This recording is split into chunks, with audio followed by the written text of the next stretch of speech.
Angel. Angel. Where are you from? Orange. Yes, I do. How long? I've actually been down there since just before Thanksgiving, and before that I was sleeping in my car for a while. So how long would that be? 4 months now. How long have you been homeless? Since October. What happened to you? Do you remember? I do remember.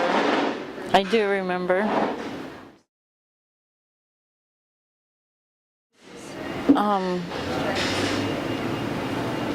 It's really a long story, but the point is that I have a job, but I don't make enough money to afford housing here in the county. I make enough money that I can drive a legal vehicle and take care of myself, and I just can't afford a place. It's so expensive to live here. Even a studio, not even a one-bedroom apartment, is $1,400 a month. Are you here with your family or by yourself? By myself and my dog. You have a dog? I do. And I've seen a lot of people down there have dogs. Yes, they're very important to us. For some of us, that's all we have is our animal.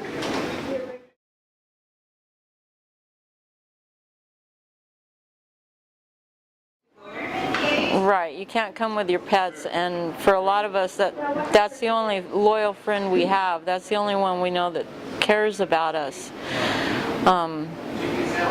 So a lot of shelters, or I don't know of any because I've looked for some that don't allow your pet to come with you.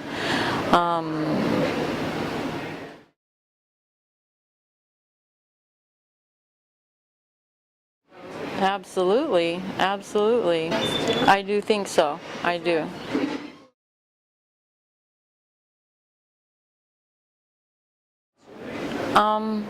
I think there's some people that don't want to follow the rules, and then it depends on what kind of rules you're setting in place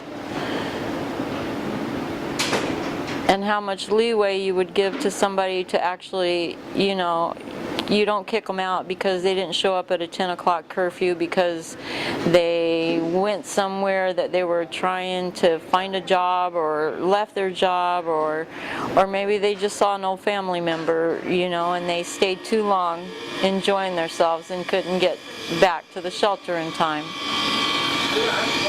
All different kinds of shelters have different rules too, you know. Some, it depends on what, you know, like attending certain meetings every day of the week or certain days of the week that you have to be in this meeting. Oh, yeah, I didn't know that. Yeah, there's some places like that. Some shelters charge you money, and they make you sleep in another room with somebody else. So some of the rules that are not really applicable for you guys, right? Should be just... Right, just like it wouldn't be for anybody else. Right. People need to have the freedom to go and do what they're going to do, as long as they aren't being criminals or you know, disruptive, angry, violent towards other people that are in the shelters. Then why do you put strenuous rules on people?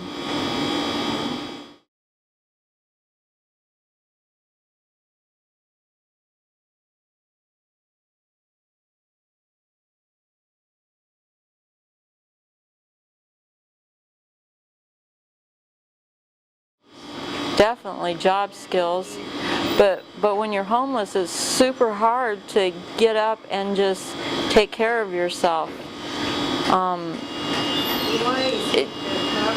No matter where you're out in the open. I mean, if you've ever camped just for a weekend, you know how tiring it is to get back home. You can't sleep, and especially like down here on the riverbed where they just evicted all these people. They sleep, you know, 15 feet from vehicles that are driving all night long. The noise is just overtaking. You can't get a good night's sleep rest, and then you have to take naps during the day because you didn't get the rest. People spend so much time looking for a place to go to the bathroom to find clean water, to drink, to wash themselves.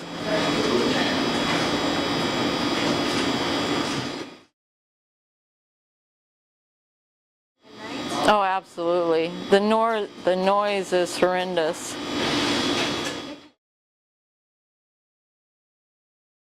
It does.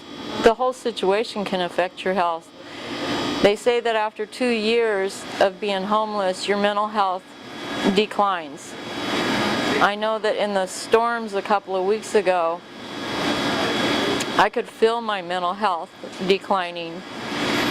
I'm a very organized person and I like everything in its place, and all of a sudden I couldn't find things, you know, or I would lose my train of thoughts because the trauma of just having to move from one place to another, you know, with the tent and the winds, and it was just also overwhelming. Life in itself is overwhelming being homeless. There's no place to call home. You can never feel completely safe because you're not in those four walls. And even in those four walls, people get attacked. There are all kinds of things, but at least having those four walls surround you, you can shut the world out and you can have some semblance of safety, of privacy, of quietness, a place to rest your head.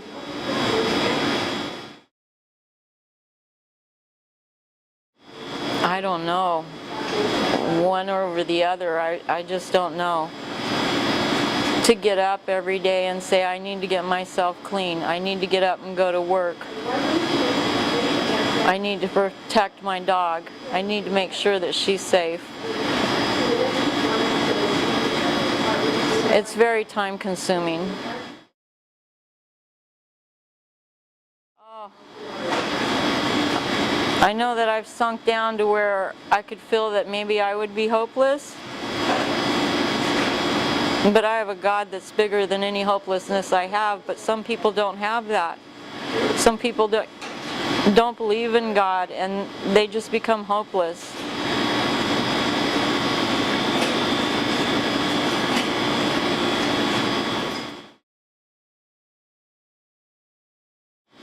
Housing. Everybody needs to be housed. Everybody needs the necessities of life. There's other places, cities across America, Canada, Connecticut is almost completely homeless because they have housed people. And once you put a person in a house, you can work with whatever issues they have, because everybody has issues. And you can get them to trust you to help them with whatever it is they have. House a person, give them a place to live and say, this is yours, this is yours. Then teach them how to get up and go for a job or stay in society. Give them whatever resources there needs to be.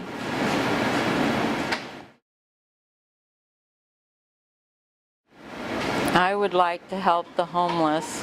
I'd like to be a spokesperson for the homeless, because it's a basic, decent part of humanity to have a place that you can go to and call home. Some place where you can lay your head down and rest when you need to rest. Being without sleep,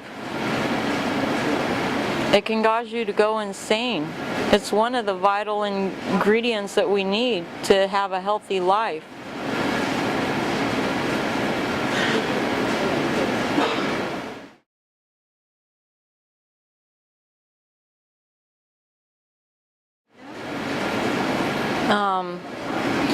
Yeah, my family knows my situation. I came from a very dysfunctional family. I didn't have a mom who was heart of the home. She was a mom who caused division, not unity.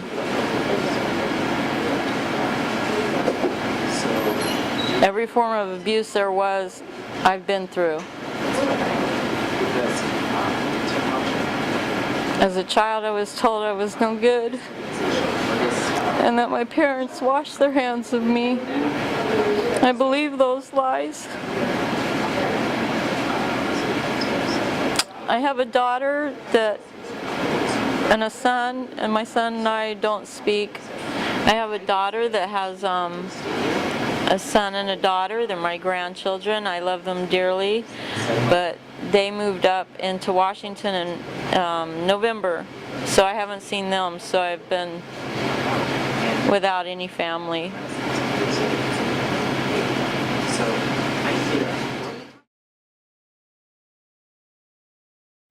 I do. I do. We're on Messenger, so at least I can see them. It's not the same thing as not being able to touch them.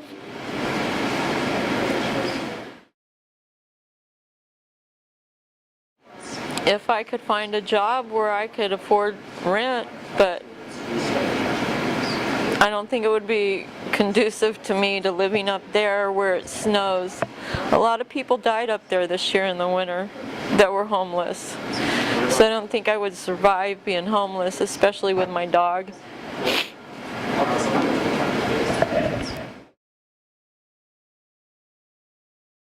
My family? No.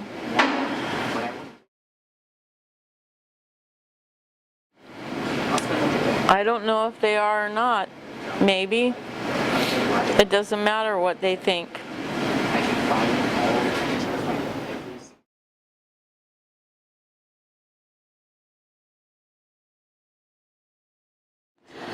Yeah, I battled that with most of my life. I was raped by my uncle when I was 4 up until I was 12. And just the things that my parents told me about myself. You know, they're supposed to be my protectors and the one who love and support me. When you tell children that they're no good and that they wash their hands of you, children believe it. But I know that it's not true. But there's that line that, you know, these people are the ones that were supposed to love you and protect you and support you. And they're the ones telling you that you're bad, you're bad, you're bad. Even though you're not, because you're just a child. It's craziness. But I have a God in heaven that loves me. And I know that. And that is how I'm able to get up every day and rise above the hopelessness. And know that I am valued. That who I am is just a human being. I am valued. I am important. I'm a part of this whole world. The Spirit lives in all of us, whether we let it flow through us completely or we stifle it. It's still within us, and there's a connection between all of us through that Spirit.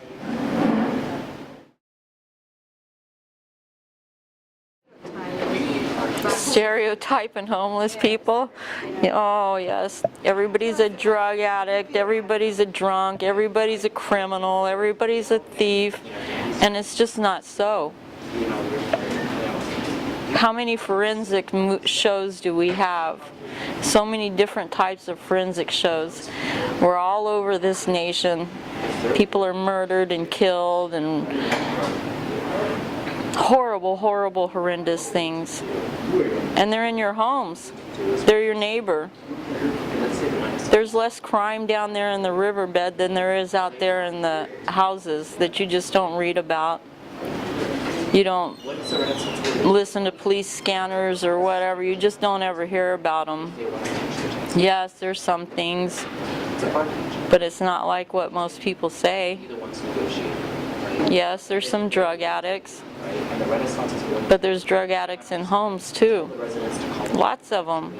Look at the cartel.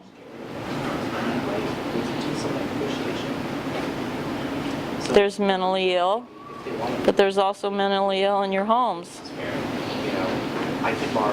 Physically disabled, they're everywhere too.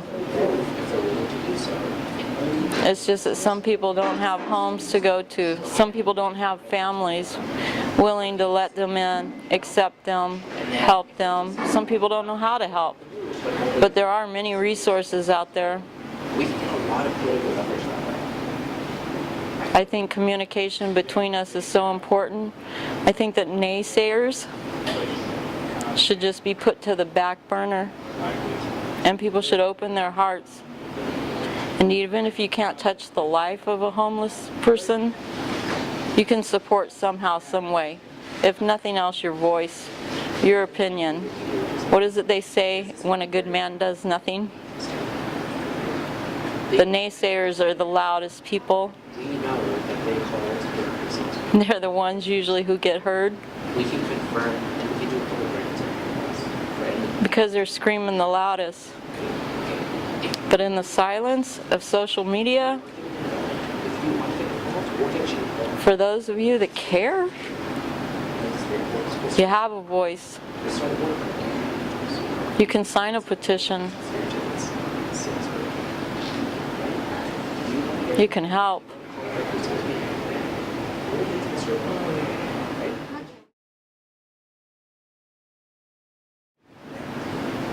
What if they don't want us against them? You can speak out.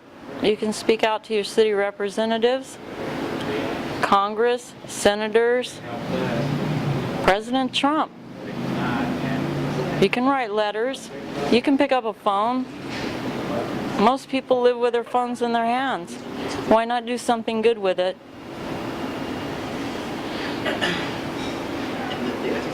You can say hi to a homeless person. They're not going to bite you. And usually that's the most important thing. You could throw them $20. But saying hi, worth $1 million. So why are we so afraid to do this? They're people that people walk over and don't even look at and care about. What sin do you have that you don't show the world?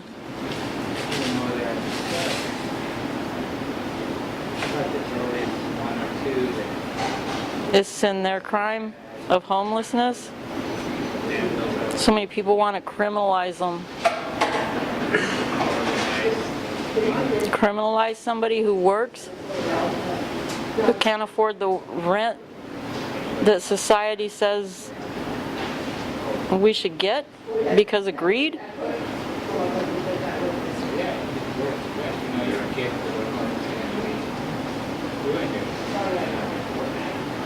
Be their voice.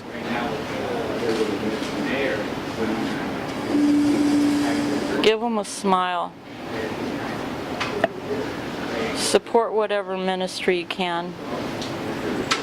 House the people. Give them a place to rest.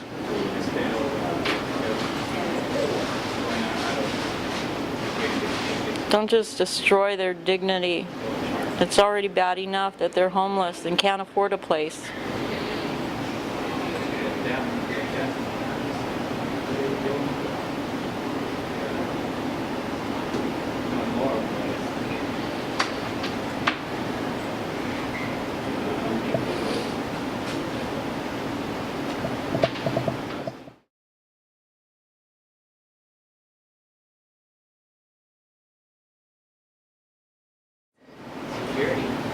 What is homeless? Well, I'm me. I'm the face of homeless. I'm not a drug addict. I'm not a criminal.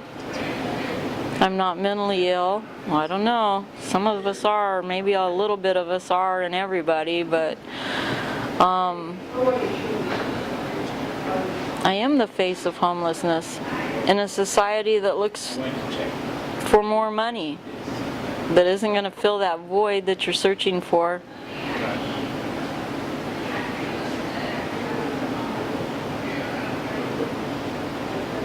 Nice.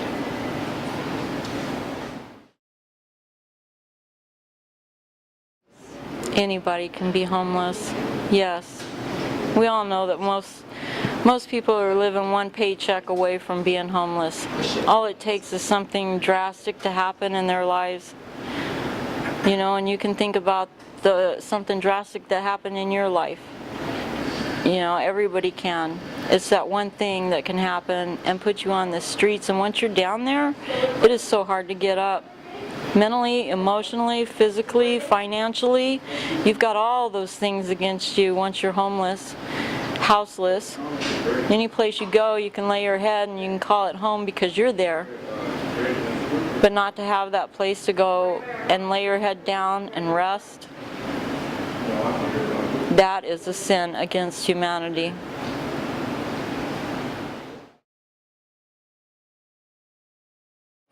Any dreams? I got lots of dreams. Lots of dreams to be with my grandkids. This will be my first Easter without my granddaughter. I have a dream for the homeless, to be self-sufficient. I think it's great that there are so many people pushing the law, the supervisors, the counties. But I think that we need to do something, we the people here. We need to start a GoFundMe page. We need to find the proper building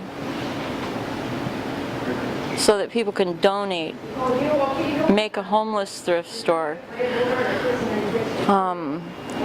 Make it big, because so many of them are talented. Woodworking, sewing.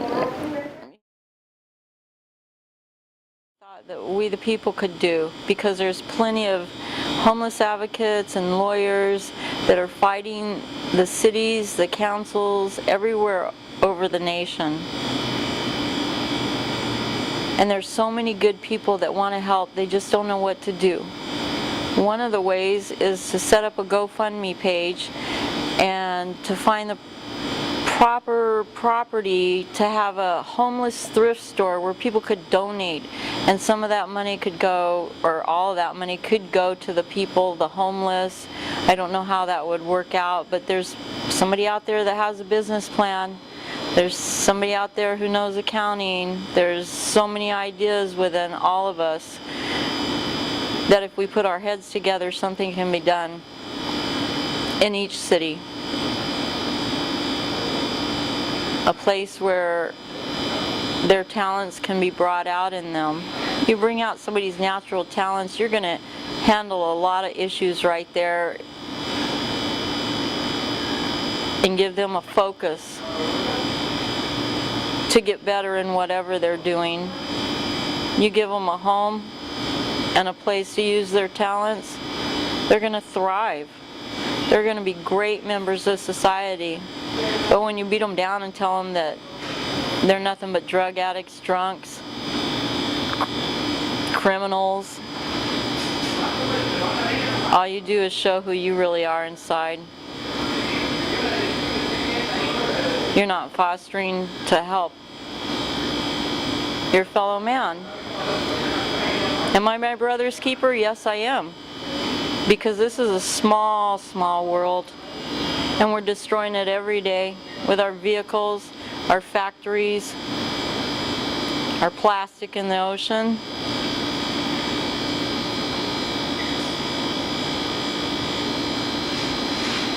We put arsenic in our chickens and we feed them to each other. How insane is that? We pump our animals full of antibiotics and steroids just to feed them to our children. Why can't we do something different? Just because we've done this the whole way since our country started doesn't mean it's the right way. It's time to grow up and wake up. There needs to be change in this country.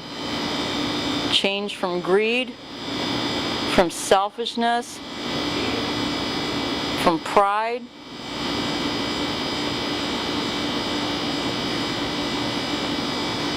So many things. We need to start opening our hearts, because when we do, we truly live. When we do for each other, you can't say, oh, I did this for that person and then I got slapped in the face. Well, what were you looking for? You have to give and let it go freely. You don't just loan somebody money, no. You give it to them.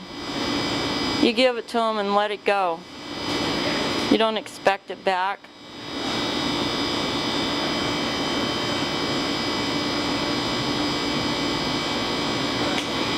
We need to say hi to each other. We need to quit looking away when we walk each other past the street, the grocery store, the park, wherever we're at, train station. We all have the same issues. There's nothing new under the sun. You are love and I am love. It's the fear that blinds us to each other.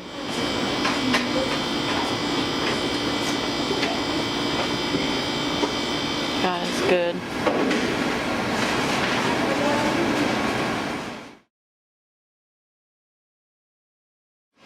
Absolutely not.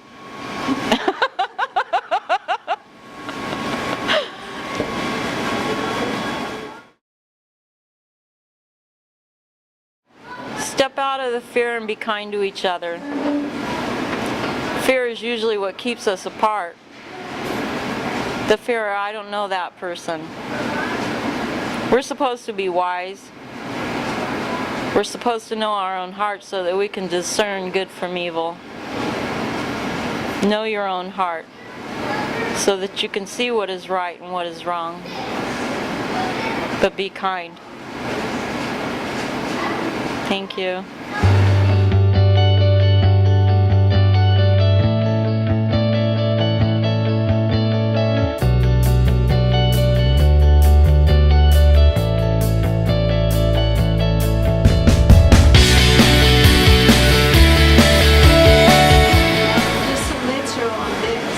Huh?